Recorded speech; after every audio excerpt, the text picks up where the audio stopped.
I'm here to present my implementation coaching framework that acts as a high-potency competency driver that helps professionals and care providers implement and sustain innovations, especially within their own unique work settings.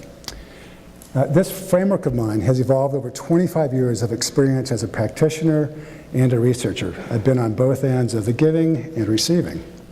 And I really have been focusing on, over the years, bridging the science to service gap. And the question is that we're all looking at is how to take an innovation that works great up here in the beautiful grounds of UNC and duplicate its success in perhaps an under-resourced rural school or an under-resourced urban healthcare setting. That's this pivotal question I've been struggling with for about 25 years now. I've experienced the need for effective coaching in PD and innovation delivery and found no specifically targeted coaching and PD practices to help us bridge this particular gap. At its best, coaching intentionally utilizes the human potential in professional settings.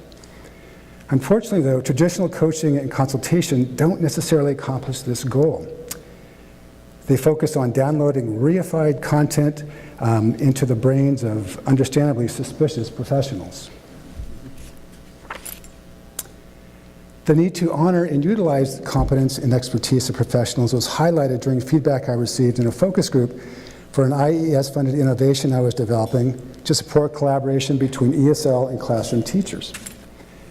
As I began to discuss the parameters of the innovations coaching model, a teacher balled up his fist, stood up, and he literally shouted in the focus group, "No more coaching! No more coaching!" As a trained psychological professional, I knew I should take notice. All right, he was telling me something really important, and that is that in his very eloquent way, he told me that he was tired of expert coaches coming into his classroom and treating him like a simpleton.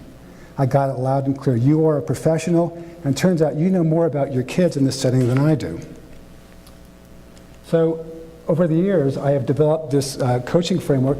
This is an example of where I'm using it with the State Department, Dutch County Department of Public Instruction in the K-3 Formative Assessment Project, where the components are calibrated to support innovation implementation by driving the coaching relationship towards the goal of enhancing professional success and integrating the innovation in their unique practice setting. So it could be at the state level, it could be the regional level, or the end users in schools. The framework is formulated to work on all those different levels.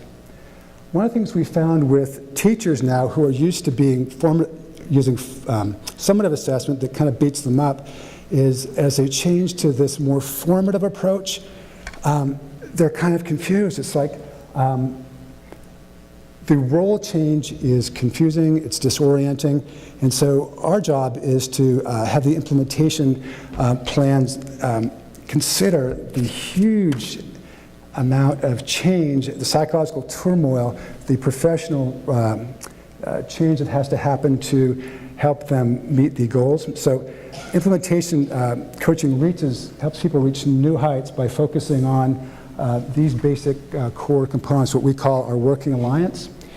And we focus a professional bond, we effectively communicate, we help agree on critical tasks and goals, and by spending more time up front, we talk about the long way being the short way, we're able to really move forward and be successful.